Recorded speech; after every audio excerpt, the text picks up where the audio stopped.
ओवीज kitchen या recipe चॅनलमध्ये तुमचे स्वागत आहे.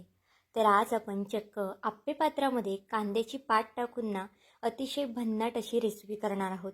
खरं तर ही रेसिपी जर तुम्ही एकदा केली ना तर नक्कीच मार्केटमधून पुन्हा पुन्हा कांद्याची पात विकत आणाल आणि ही रेसिपी मात्र आवर्जून कराल. खूप जास्त करायला सोपी आहे, झटपटसुद्धा बनते आणि अगदी कमीत कमी मोजक्या साहित्यामध्ये तयार होते. जर तुमच्याकडे कांद्याची पात असेल आणि लगेच ही रेसिपी करायला घेतली ना तरीसुद्धा एक 10 ते 15 मिनिटाच्या आत ही रेसिपी तयार होईल. इतकी जास्त झटपट होते, त्यामुळे प्रत्येकाने ना ही रेसिपी केलीच पाहिजे. खूप जणांना कांद्याची पात आवडत नाही, पण जर एकदा तुम्ही ही रेसिपी केली ना तर त्यांना कळणारसुद्धा नाही की यामध्ये कांद्याची पात आहे आणि ते अगदी मुटक्या मारत खातील ही रेसिपी. इतकी जास्त अप्रतिम ही रेसिपी तयार होते. खरं तर या रेसिपीचं ना खूप जास्त कौतुक करते, कारण की रेसिपीच खूप जास्त अप्रतिम झाली. तर चला थोडाही वेळ न घालवता लगेच आता व्हिडिओला सुरुवात करूया. त्याआधी जर तुम्ही चॅनलवरती नवीन असाल आणि चॅनलला अजूनही सबस्क्राईब केलं नसेल तर एक लाईक आणि सबस्क्राईब करायला विसरू नका, कारण की तुमचं एक एक लाईक एक एक सबस्क्राईब हे नवीन यूट्यूबरसाठी खूप जास्त मोलाचं असतं. आता इथे पाहू शकता मी कांद्याची पात घेतली आहे. ही रेसिपी ना 2 जणांसाठी करते, त्यानुसार इतकी कांद्याची पात घेतलेली आहे. पण तुम्हाला इथे कांद्याची पात जशी आवडेल ना तशी तुम्ही कमी जास्त करू शकता. तुम्हाला जर अजून घालायची असेल ना तर तुम्ही अजून यामध्ये कांद्याची पात घातली ना तरी चालेल. अगदी व्यवस्थित अशी कांद्याची पात निसून घ्यायची आहे आणि त्यानंतर त्याचे जे पुढचे कांदे आहेत ना ते सुद्धा काढून घ्यायचे आहे. पाहू शकता अगदी या पद्धतीने ही कांद्याची पात आपल्याला बारीक अशी चिरून घ्यायची आहे. जितकी तुम्हाला कांद्याची पात बारीक चिरता येईल ना अगदी तितकीच कांद्याची पात आपल्याला बारीक चिरून घ्यायची आहे. अजिबातच मोठी वगैरे ठेवायची नाही. जर तुमच्याकडे जे चॉपर असतं ना त्यामध्ये सुद्धा तुम्ही घालून ही कांद्याची पात कट करू शकता. आता जे हे कांदे मी काढले आहेत ना यांचासुद्धा तुम्हाला जर वापर करायचा असेल, अगदी छान असा फ्लेवर हवा असेल ना तर तुम्ही याचासुद्धा वापर करू शकता. पण इथे मी कांद्याचा वापर करणार नाही, कांद्याच्याच पातीचा इथे वापर करणार आहेत.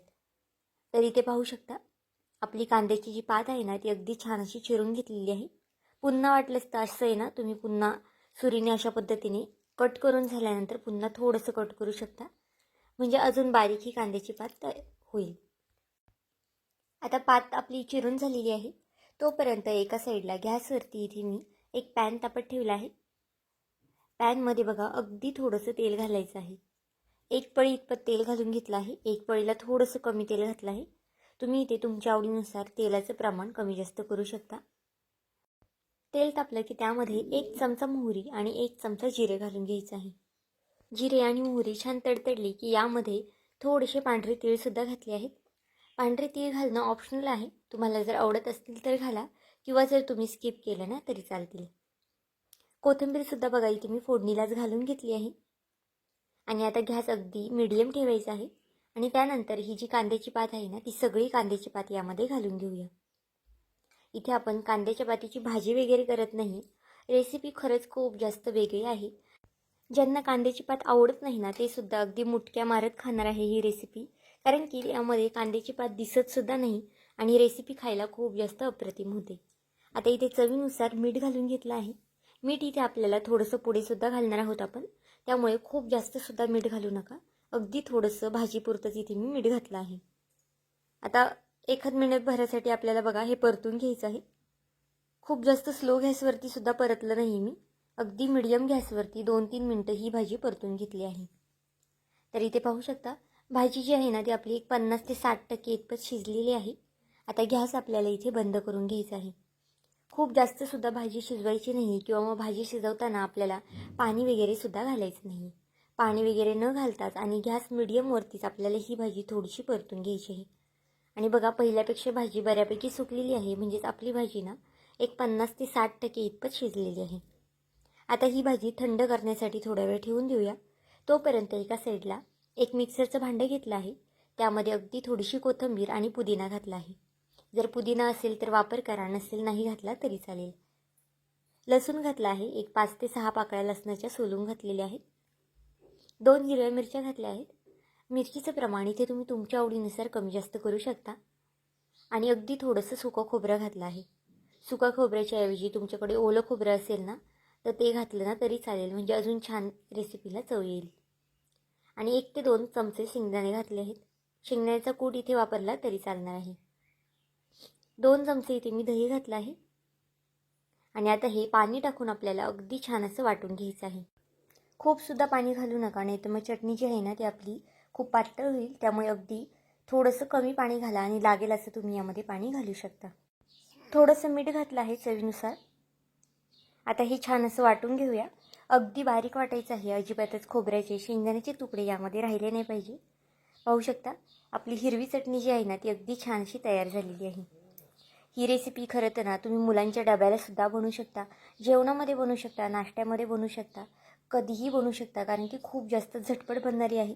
मुलांना नेहमी आपण डब्यासाठी भाजी चपाती देत असतो, पण असं काहीतरी वेगळं दिलं ना तर नक्कीच ते सुद्धा अगदी आवडीने डबा संपून येतील. आणि ही रेसिपी पौष्टिकसुद्धा आहे, त्यामुळे नक्कीच आवर्जून देऊन बघा. आता चटणी बघा एका वाटीमध्ये मी काढून घेतली आहे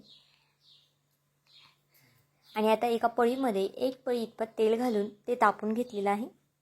तुम्ही इथे तडका पॅनचा सुद्धा वापर करू शकता.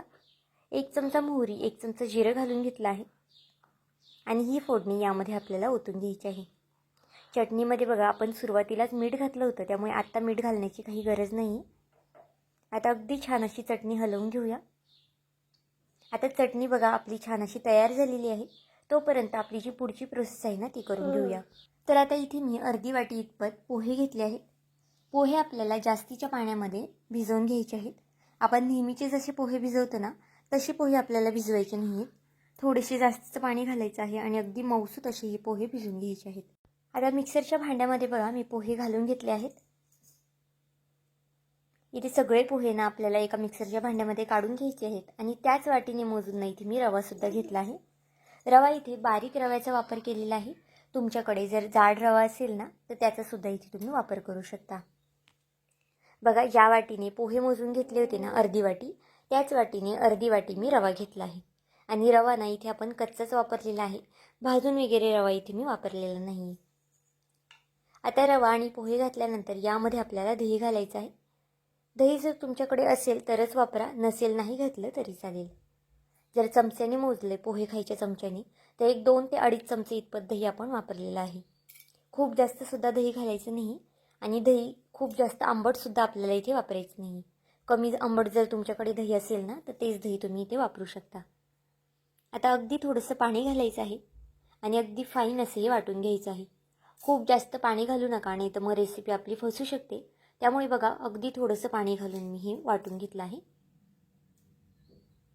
अगदी छान स्मूथ असं हे बॅटर झालेलं आहे आणि इथे तुम्ही पाहू शकता खूप पातळसुद्धा नाही आणि खूप घट्टसुद्धा नाही. जर लागेल ना तर तसंच पाणी आपण इथे पुढे घालणार आहोत, पण जर तुम्ही सुरुवातीलाच पाणी खूप जास्त घातलं ना तर मग रेसिपी आपली फसू शकते. आणि जर तुमच्याकडून चुकून जास्तीचं पाणी यामध्ये गेलं तर तुम्ही थोडेसे अजून पोहे आणि रवा यामध्ये वाटूनसुद्धा घालू शकता, म्हणजे पीठ जे आहे ना ते अगदी परफेक्ट घट्ट होईल. आता ही रेसिपी ना मी 2 जणांसाठी करते, त्यानुसार बघा जे काही साहित्य घेतलेलं आहे ना ते त्यानुसार मी मोजून घेतलेलं आहे. अर्धी वाटी रवा, अर्धी वाटी पोहे इतपतच साहित्य 2 जणांसाठी पुरेसं आहे. अगदी पोटभरीची रेसिपी आहे, त्यामुळे जर तुम्ही जास्त लोकांसाठी करत असाल तर साहित्याचं प्रमाण इथे तुम्ही वाढवू शकता. आता मी यामध्ये ना थोडंसं पाणीसुद्धा घातलं होतं मिक्सरच्या भांड्यात टाकून, पण जर तुमचं बॅटर सुरुवातीलाच तुम्हाला थोडं पातळ वाटत असेल ना तर तुम्ही नंतरनं पाणी घातलं नाही ना तरी चालेल. थोडीशी कोथिंबीर घालून घेतली आहे आणि जी आपण कांद्याची पात थंड करायला ठेवली होती ना परतलेली, ती यामध्ये सगळी घालून घ्यायची आहे. बघा खूप जास्त गरम गरम कांद्याची पात घालू नका, त्यामुळे बघा अगदी थंड होऊन द्यायची आहे आणि मगच आपल्याला ही कांद्याची पात यामध्ये घालून घ्यायची आहे. सुरुवातीला कांद्याची पात परतून घ्या आणि नंतरच पोहे आणि रवा हे वाटून घ्या. तोपर्यंत कांद्याची पात जी आहे ना ती आरामात थंड होते, त्यामुळे काय होईल तुमचा वेळसुद्धा वाचेल आणि रेसिपी जी आहे ना तीसुद्धा अगदी झटपट होईल. कांद्याची पात घातल्यानंतर पुन्हा छान असं मी हे हलवून घेतलं आहे आणि यामध्ये थोडंसं मीठ घालून घेतलेलं आहे. सुरुवातीला आपण कांद्याच्या पातीमध्ये सुद्धा मीठ घातलं होतं, त्यामुळे खूप जास्तसुद्धा यामध्ये मीठ घालू नका, नाहीतर मग तुमची जी रेसिपी आहे ना ती थोडीफार खारट होऊ शकते. त्यामुळे मिठाचं प्रमाण हे तुम्ही परफेक्ट असं घालू घ्या. अगदी थोडासा इनो घातलेला आहे, पाहू शकता चिमूटभरच इनोचा इथे मी वापर केलेला आहे. इनो नसेल तर त्याऐवजी सोडा वगैरे घातला तरी चालेल. जो आपण भजीसाठी वगैरे सोडा वापरतो ना अगदी त्या सोड्याचा तुम्ही इथे वापर करू शकता. इनो घातल्यानंतर पुन्हा एक 10 ते 15 सेकंदासाठी ना आपल्याला हे हलवून घ्यायचं आहे. खूपसुद्धा वेळ हलवत बसायचं नाही इनो घातल्यानंतर. आता बॅटर आपलं तयार आहे. तोपर्यंत एका साईडला मी आप्पे पात्रामध्ये अगदी 2-2, 3-3 थेंब इतपत तेल घालून घेतलेलं आहे. आणि त्यानंतर यामध्ये आपल्याला हे बॅटर सोडून घ्यायचं आहे. बॅटर इथे बघा अगदी मध्यभागी सुरुवातीला सोडायचं नाही, कडेपासून बॅटर आपल्याला सोडून घ्यायचं आहे. जर तुम्ही सुरुवातीलाच मध्ये बॅटर सोडलं ना तर मग आप्पे वगैरे ते करपू शकतात, कारण की गॅसची जी फ्लेम असते ना ती मध्ये पटकनी लागते किंवा लवकर लागते. त्यामुळे शक्यतो लास्टला आपल्याला हे बॅटर सोडून घ्यायचं आहे आणि मग नंतर मध्ये सोडायचं आहे. तुम्ही जर व्हिडिओ इथपर्यंत पाहिलाच आहे आणि थोडा जरी आवडला असेल ना तर नक्कीच व्हिडिओला एक लाईक आणि एक सबस्क्राईब करून घ्या, कारण की तुमचे एक लाईक एक सबस्क्राईब हे नवीन यूट्यूबरसाठी खूप जास्त मोलाचं असतं. तसाच माझा हा व्हिडिओ तुम्ही कोणत्या देशातून शहरातून पाहत आहात ना हे सुद्धा मला कमेंट करून सांगायला मात्र विसरू नका. आता झाकण ठेवून हे आप्पे आपल्याला एक 3 ते 4 मिनटासाठी झाकून ठेवायचे आहेत. 3 ते 4 मिनटानंतर बघा अगदी छान अशी वाफसुद्धा बसते आणि जे आपले आप्पे आहेत ना ते बऱ्यापैकी पहिल्यापेक्षा फुगलेले आहेत. आता याची एक साईड पलटी करून घेऊया. तुम्ही इथे पाहू शकता छान असा गोल्डन रंग येतोपर्यंत आपल्याला हे आप्पे भाजून घ्यायचे आहेत. अगदी मस्त खरपूस असा रंग येऊन द्यायचा आहे आणि चमच्याने किंवा अशा पद्धतीने कशानेही तुम्ही हे आप्पे पलटी करून घेऊ शकता. खूप जास्त पौष्टिक रेसिपी आहे, अगदी कमीत कमी वेळेमध्ये तयार होणारी आहे. त्यामुळे नक्कीच एकदा ही रेसिपी करून पहा, कारण की खूप मुलं असतात की कांद्याची पात वगैरे आवडत नाही, भाज्या खात नाही. मग त्यांना तुम्ही नक्कीच अशा पद्धतीने भाज्या खाऊ घालू शकता आणि ते सुद्धा अगदी आवडीने खातील, कारण की आप्पे तर सगळ्याच मुलांना आवडतात किंवा मोठ्यांनासुद्धा नक्कीच आवडतात. मग त्यांना अशा पद्धतीने तुम्ही नक्कीच सगळ्या भाज्या खाऊन घालू शकता. 1-2 मिनटासाठी मी खालची साईडसुद्धा परतून घेतली आहे, भाजून घेतली आहे. आता गॅस बंद करून घेतला आहे आणि आता हे सगळे आप्पे आपल्याला एका प्लेटमध्ये काढून घ्यायचे आहेत. तुम्ही इथे पाहू शकता किती छान असे टम्मसुद्धा फुगलेले आहेत आणि दिसतानासुद्धा किती छान असे दिसत आहेत. खायलासुद्धा खूप जास्त अप्रतिम लागतात ना, त्यामुळे नक्कीच एकदा ही रेसिपी करून पहा.